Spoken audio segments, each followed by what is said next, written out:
3 reasons why back button focus is important and why you should use it.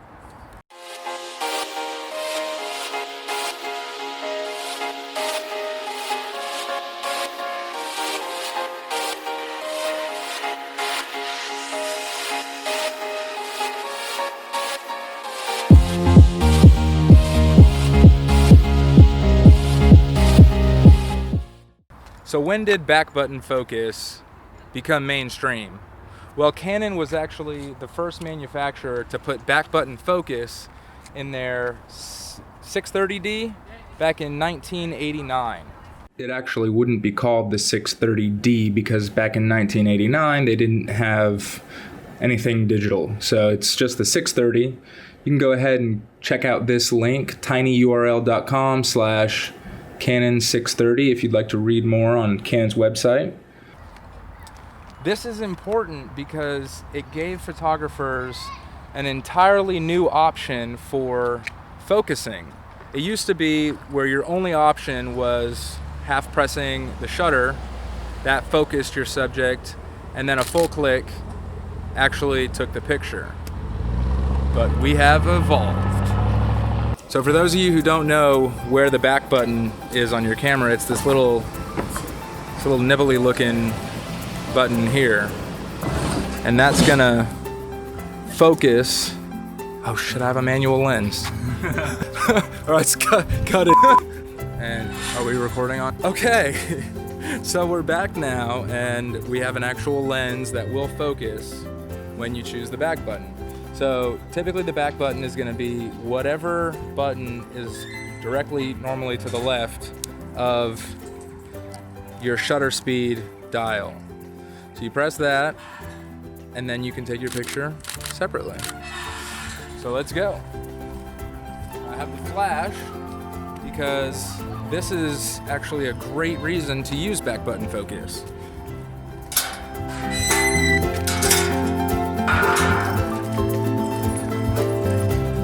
So the first and most obvious reason for using back button focus is it gives you the ability to focus once on your subject and then expose as the subject is moving across the scene without having to focus again. And that kind of brought me to an interesting thought. If your camera can take 8 frames a second or 10 frames a second, is that really important if you can't focus back on the subject fast enough? So using back button focus will actually allow you to take advantage of your camera's max shutter speed in addition to getting that shot. So let's see if we can't get a really cool shot of one of these dogs here as they're moving across, and I can illustrate what I'm talking about. Going a little bit fast. Oh, this is great. Whoa! Hello, you have a mohawk. Hi.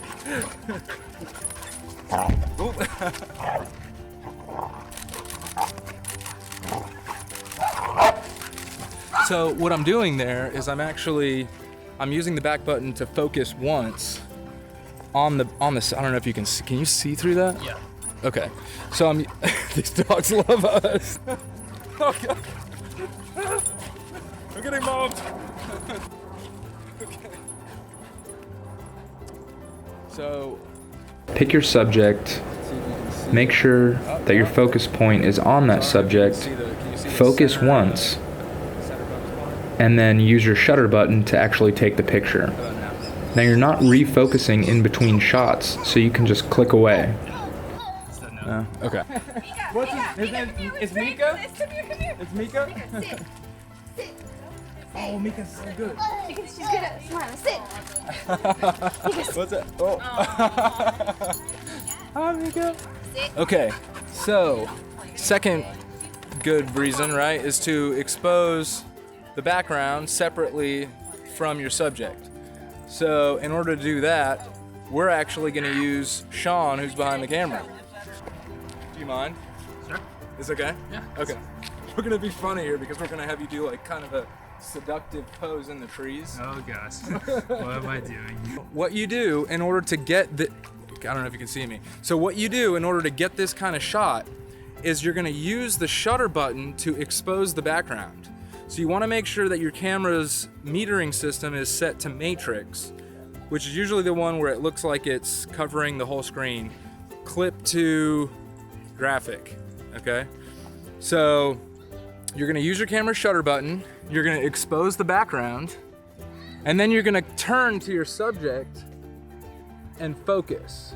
You can see that the background is exposed separate. Well, it's exposing the background perfectly, and it's highlighting all of the shadows versus if I were to expose his face separately. So let's try that.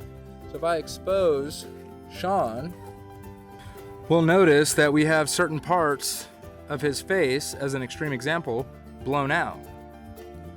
So this is a great way to explore your creative side and using the exposures from different scenes and then focusing on your subject separately. Now the last, and what I think is the coolest thing to do with back button focus, is to use a flash. High speed sync will work the best, but it doesn't have to be high speed sync. You can check out one of my other videos. And this principle works the exact same way as when you're focusing and when you're exposing the background separately from focusing on your subject. Because what you're doing is you're making sure that the background is exposed perfectly, and then you're using the flash to fill in your subject. So you can do this with several different things. Nature, in portraits, there's a lot of portrait photographers that use this technique. Mika, look at this picture I have of her. This, say stay. Mika, stay. Mika, stay. Mika. Stop. Mika. Stop. Mika. Mika. Mika. But that's the point. So you have the entire background exposed separately, and then you have the subject exposed similar to the background, and then in post you can take the highlights, drop the highlights down, increase the shadows. Here we go. Look at me. Stay. Mika. Mika. Look at me. Stay. Speak. Mika. Nice. Speak. Good girl. Who's a pretty girl? She's like me. I'm So great. So great. Will you email them to me? Robin. Spell the Y. So that wraps it up. 3 reasons why you want to make sure to use back button focus. Remember, subscribe, post your comments below, post your questions. Stay tuned for the next one.